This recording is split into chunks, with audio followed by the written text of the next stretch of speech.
Did you hear the one about the attorney and the tax exemption, Andy? No, Darren, I did not. Tell me about that. Well, I wish I had a punchline for it because it's not funny. What's taking place here in Cherokee County right now?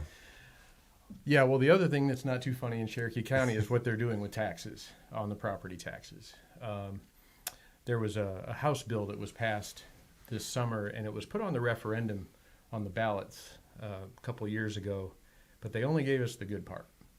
They gave us the part where the cap to home values is removed. So for those of you that are 62 or older or nearing that age, you have the benefit of the school bond and the school maintenance and operation tax being dropped from your property tax bill. Right.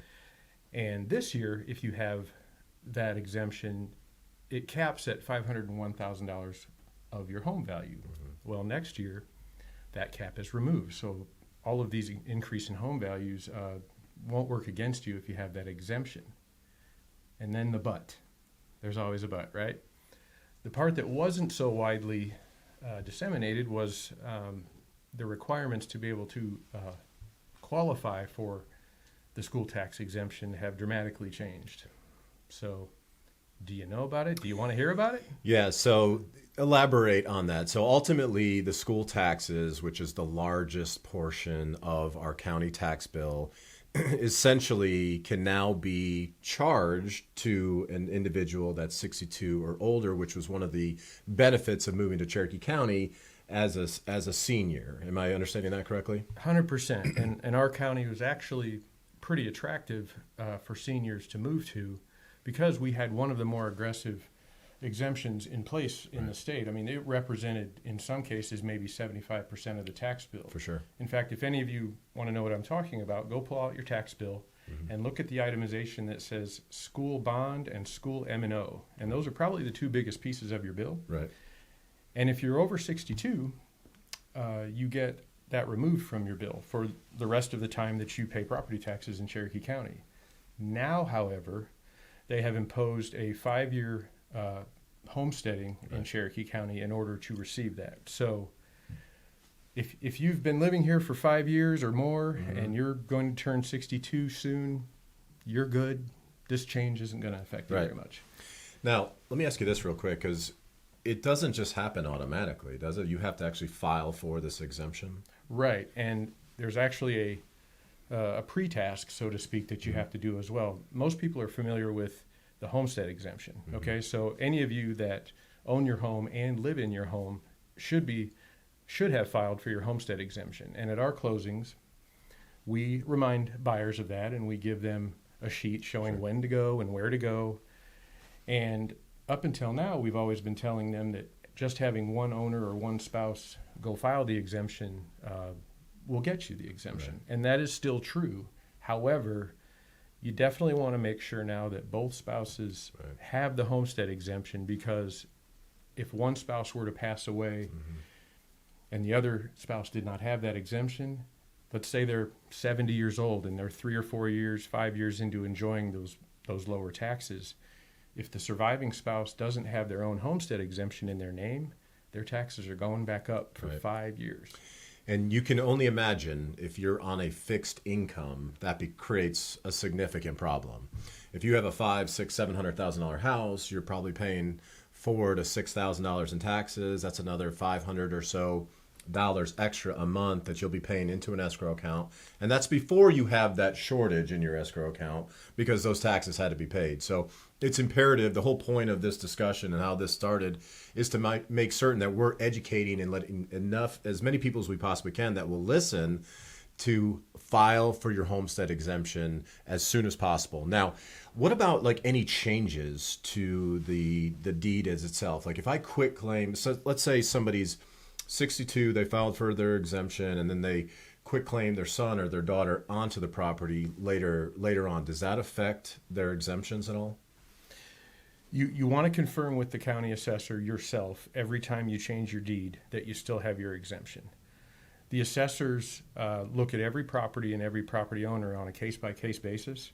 I called down there and tried to get some general info sort of to populate to the masses, and they were very adamant with me that they look at every bill differently not differently, but they want to verify. They wouldn't give me a bright line answer because I think the fear is they don't know or they don't have the confidence necessarily that their records go back far enough to reflect when a homestead exemption may have been filed by somebody that's been living here for a very long time. Right.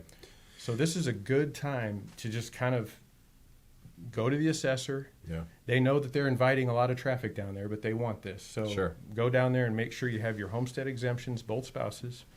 And if you're turning 60, if you're 62 now, or you will turn 62 before the end of 2024, you have got to get this done, because if you miss it, you are waiting 5 years. Yeah, 5 years. So again, $5,000-$6,000 bill, 5 years, that's an extra $30,000 out of pocket.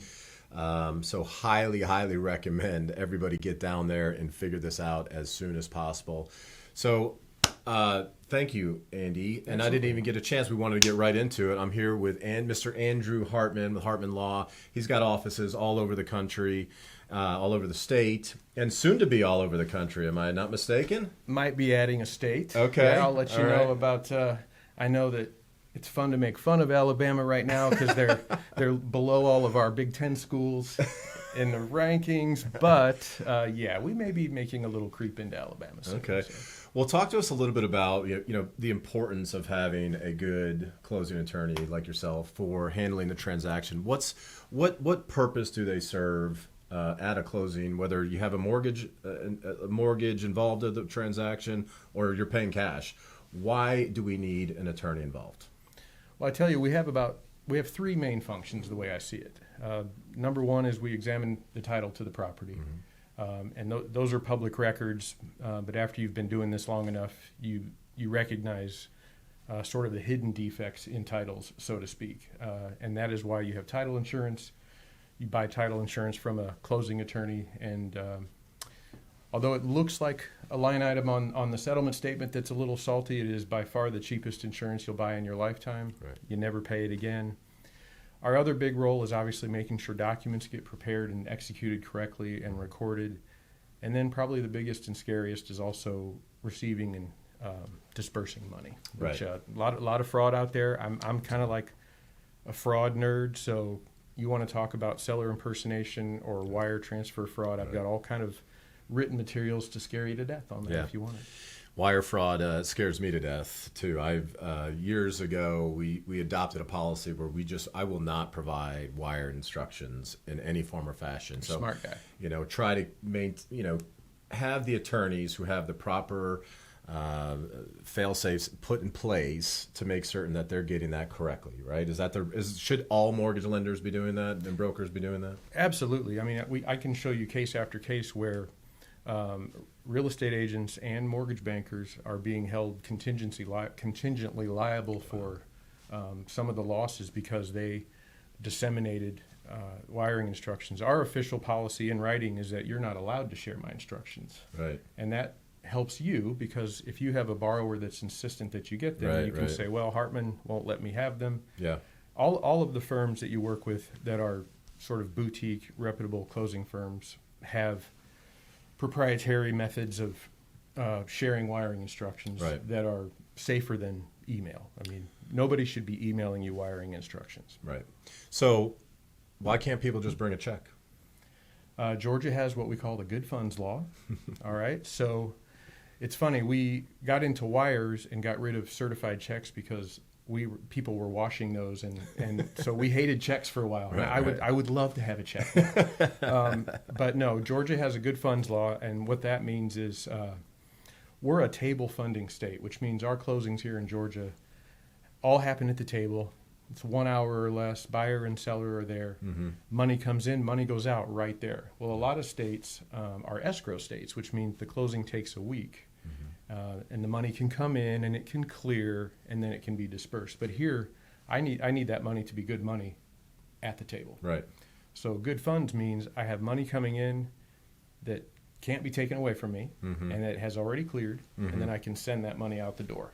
Right. So if you like anything that you hear today, please do me a favor, comment, like, subscribe, and don't hesitate to leave any sort of questions and myself or Andy will answer those questions for you regarding anything Georgia real estate related. We'll be happy to do our best to answer any of those questions. Are you recommending that agents advise their clients to, if they have somebody that's of age to get the exemption, to close prior to the end of the year just to take advantage of that? I mean, is that something that we should all be educating our buyers on? Yeah, well, here we are with roughly 7 weeks, 8 weeks left in the year. Right. So if you haven't made a buying decision now to come to Cherokee County, you're probably not going to. But here's, I think, the takeaway for realtors right now. I kind of worry about the closings that you had as a realtor within the last 24 months. Great point. Because I myself at the closing table were having conversations with soon-to-be seniors all the time who are moving here saying, yep, I've got about 1 year of these taxes. I'll toughen out the budget, and then my taxes will go down. And these are people now that I think you as a realtor might want to call them back up. This is a touch opportunity for you realtors. Absolutely. Call them back, say, look, something's changed. There's not necessarily anything you're going to be able to do about it, but it's going to help you from looking like you kind of have egg on your face. That on top of that, but you said it's another way to touch an individual. So it's a way for you to prospect and potentially pull out additional transactions. And then, of course, we're always here to help you with the mortgage transaction, obviously. And then, of course, Andy and his staff over there at Hartman Law will be happy to close those transactions for you. So you heard it here. Go touch those clients through email, through text messages. Keep your hands to yourself. I've got something for you, realtors. If you go to my website, hartmanlawfirm.com, we have a realtor resource page that you need a password to get to it, but just email me, andy@hartmanlawfirm.com, or email Darren. I'll give him the password. And within that portal, I have a Microsoft Word letter template that you can use and customize it to send to your clients about the fact that they may have already closed and something has changed. And I've got some supporting materials that you can put with that letter. Yeah. Okay. Yeah, I mean, we're always looking for ways to prospect and without sounding like we're making a cold call and we're begging. And this is a great opportunity to literally educate your buyer, your previous buyer, and who knows what that'll turn into. They may know they have a granddaughter, a friend, neighbor, whatever that situation may be. Definitely reach out, make it a point to do that. Yep. All right, so you mentioned title insurance. Now, there's a couple forms of title insurance. Can you educate us a little bit? Like when I see a closing, when I'm doing a transaction for a buyer, I see a lender's policy and then I see an owner's policy. Can you explain what those differences are? Sure. And just slap me if it goes too long because there's a lot to talk about with title insurance. And it's so just exciting. In general. Right? All right. So you do see the two policies, and a lot of folks are like, why do they have one? If they have a policy, the lender, why do I need a policy? The lender's policy is to protect them not only from defects on the title, but on some things that happen at the closing. Okay, they have closing protection that goes along with their policy, and so does the buyer in some cases. That lender's policy goes away when the loan's paid off. Your owner's policy lasts you for literally your entire lifetime and until that property leaves your estate. Mm-hmm. So you are leaving your children unburdened with anything that may occur. Some of the significant things that you have to worry about these days, quite frankly, is fraud. We won't start talking about title lock. I don't recommend title lock, but you hear all this stuff about people filing deeds against your house and getting mortgages against your house without your knowledge. Title insurance facilitates removing those things. There's something called a recording gap. If you close a property, say, for example, on October 31st, the deed records are probably only good through maybe the first few days of October. Mm-hmm. So you have this blind spot there called the gap, and anything could happen in that gap. Fraud, the seller has an unknown IRS lien attached against them. The enhanced owner's policy, which is what 90% of homes qualify for, if it's in a subdivision and there's a survey, you're going to get an enhanced policy, and that covers for survey defects. If you and your neighbor get in a beef over a fence line, it's a great policy. So you said enhanced, so there's different levels of owner's policy that can be purchased. So there's one other level of standard owner's policy, which if you're buying a piece of raw land, or if you're buying commercial, or if you're buying a property that does have a home on it, for example, but it's just it's not a survey, it's not in a subdivision, that may not qualify for the enhanced policy. The policy is still very substantial. I mean, it's still something we always recommend. Right. It just doesn't have a little bit of the extra sauce on it as far as boundaries and surveys and things like that. Right. So can you give us, been in this 22 years. How long have you been in real estate? 27. 27. Yeah. So in my 22 years, I've seen a handful, I'm sure you've seen more, of policies actually, a claim be filed against an owner's policy. And when it's taken place, it was a godsend. Like literally there was, in both scenarios, there were acres of land that were basically missing, or a portion of a piece of property that was missing. But because the owner's policy was in place, they were able to hire the correct people to do the research and basically pull that back into, the rightful owner's property and estate, essentially. So do you have any examples that you can do a much better job of explaining that than me? No, yeah, I have a lot of examples, and again, I'll try not to be too wordy on it. Because the enhanced policy covers survey defects, we don't really get surveys anymore. It's just not something that we recommend in our state. So I had a case that came up a couple years ago where a Lake Arrowhead property had a house on it that probably a third of the home was built across the boundary line onto the neighboring lot. Wow. Clear title claim. And a builder went to buy that vacant lot. And, of course, as he's staking the footprint for the house, he notices the defect. So he calls me on his policy. Turns out I had done his policy and the neighbor's policy over time. And the title company stepped in and compensated by carving off a piece of the land, paying the builder about $80,000 for what he lost. Problem's gone. But I'm going to tell you, Darren, that's not even the way that I most commonly see title insurance win for people. The most common way is when you're at a closing or you're a seller and the title attorney then identifies a problem at that time, your title company will do anything they can to help you get through that closing because they've now insured you. So for a seller who has a policy and gets to a closing with a problem, you pull out your policy, you give it to the closing attorney, and we can get something called forward indemnity, where the same title company will insure the next buyer. There are just a wealth of ways. And for those of us that do closings exclusively, our relationships with the title company, we really leverage those. I mean, I remit, obviously, a lot of money to my title companies, as do some of my competitors, and we can leverage that relationship and say, look, Darren's a big dog in my life. I got to make sure that he's happy. So I need you to really look at the risk value of this issue and fix it. So those things absolutely matter. Okay. Right. And they can save deals.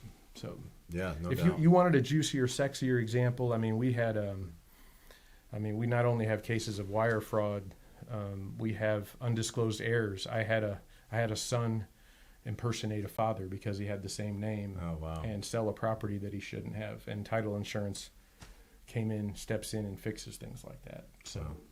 So worth the investment purchasing. For sure. What about this too? I feel like I hear a lot of folks have this misconception that title insurance should not be purchased on a new build. Owner's policy should not be purchased on a new build. Oh, that's the absolute wrong thing to think. Love all of our local builders, but they do hire subs, and some of these subs they get sideways with. And a sub has 90 days from the last time they did work to file a lien against a property. And that 90-day period can even be after the home is sold. So you got your favorite buyers in a brand new home, and 3 or 4 weeks later, a framing sub files a lien against the property because he got in a beef with the builder and didn't get paid. And that is another thing that title insurance covers. Interesting. Also, like I said, with these new builds, I mean, especially these tract homes where they're cranking up one house after the other, and the lots are getting smaller, and we're seeing setback and survey issues a lot. Okay, so what would you, when you're researching and doing your due diligence, obviously I think a lot of folks depend upon the real estate agent, the realtor to recommend a closing attorney.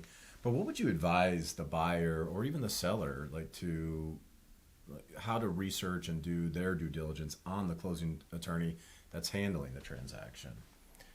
Well, I think number one and first and foremost, allow yourself to lean on your realtors and your lenders in that case, because I think those are the folks that deal with guys like me and gals that do this for a living. Right. And, there are a lot of firms that are multifaceted and they may still be great closing firms, but really there are a lot of us that really hone in on making this the experience that matters. Because over and above the title function and the money moving function, let's face it, you and I get to work with people that trust us with the largest financial transaction of their lifetime, and they may do it 2 or 3 times. Yeah. And so in our office, we absolutely want that to be just a fantastic, memorable experience. We're a little obnoxious with the candy and the signs, but it all matters. I mean, it's a celebration, right? Yeah, it is. You don't want to just randomly leave that up to a Google search. No, I love that. I'm glad you touched on that, because you do, when you go to your closing office, it is a celebration. I mean, right, for sure. I may cheat a little bit on my diet, eating those chocolate tacos and those I'm not going to Klondikes and whatever else. But I think you kind of answered the question. But when did that change for you? Like, was there something that made you decide to go down this path of like, hey, this needs to be the most exciting time, the best time of their lives when they close this? Because did you just come up with that? Have you always been doing that? I mean, walk us through sort of that mentality, because you have a different way of. I like how you market. You always do fun. I mean, if you go to your website, you got like the Brady Bunch up there. You're always doing these awesome photo shoots. I mean, what created all that, or what was behind all of that? For me, it came about organically. Really, the experiences in the closings and our clients taught me what worked best. 27 years I've been doing this. Well, somewhere along the way, I realized people are scared of lawyers. Okay, you don't go to a law office for things that are good. I mean, you're either being sued or you're about to be arrested, or the D word, divorces. So people would come in pretty keyed up, right? And so I wanted to provide a way to just almost immediately as they walk in the door, remove that from the equation. I love that. And also, this may seem cheesy, but if the better they do in our office, that enhances your reputation. Sure. And we are the last ones to give them a shot at loving the experience. Mm-hmm. So I figured out that brought us more closings, right? Mm-hmm. So if you make it fun and make it memorable, the last line of my mission statement is, we aspire to leave people leaving our office saying that was easy and that was fun. I didn't write that. Buyers and sellers wrote that. Because people would stand up from the table and say, that was easy, right? I mean, it was a lot better than I expected. Yeah. And that's because, guys like you doing your job and us trying to just finish it out respectfully and leave them with the impression that you intended them to have. So love it. Now, of course, it's Hartman Law, but you got a whole team. Oh yeah. Talk about the importance of the people that you have in place, not just here at the Woodstock office, but Jasper, Cartersville, Alpharetta. The most important part of any business, as you know, is your team. I absolutely love the folks. They are like family. Mm-hmm. They're all hard workers. You can't survive and thrive in this business without having people that are customer service, client-centered people. Right. All right. I'm just really blessed in that department. In fact, I need more. So call me. We have other markets and other communities we would love to serve, but everything is moving outward. And as the further you move away from the metropolitan area, there's just less people and we're in an industry that's graying out a little bit too. We got Zach, one of your young guys, but we're missing kind of that younger generation a little bit. We are. There's no doubt about it. It's, and not only graying out, I would also say, AI is becoming a little bit of an issue for not necessarily maybe you guys at this point, but there is an attempt to turn mortgages into just a totally automated process. And it starts with some of the bigger guys that, shoot rockets off into the sky and all those kind of things. Wonder who you're talking about. Exactly. And not only that, but the ones that you all are buying leads from, the Zillows and the Redfins, like they are all IT companies, and they are out there to eliminate our jobs. Well, and I want to tell you, everything you're seeing in the media about your realtors and the title insurance making homes unaffordable, I hope we're smarter than that. That is not the driver. Those are easy targets, and they're very important parts of the process. Right. So I thought something real quick, because I don't want to get into this, but I do want to touch on this real quick. So I didn't know that. This is regarding the NAR settlement. Okay.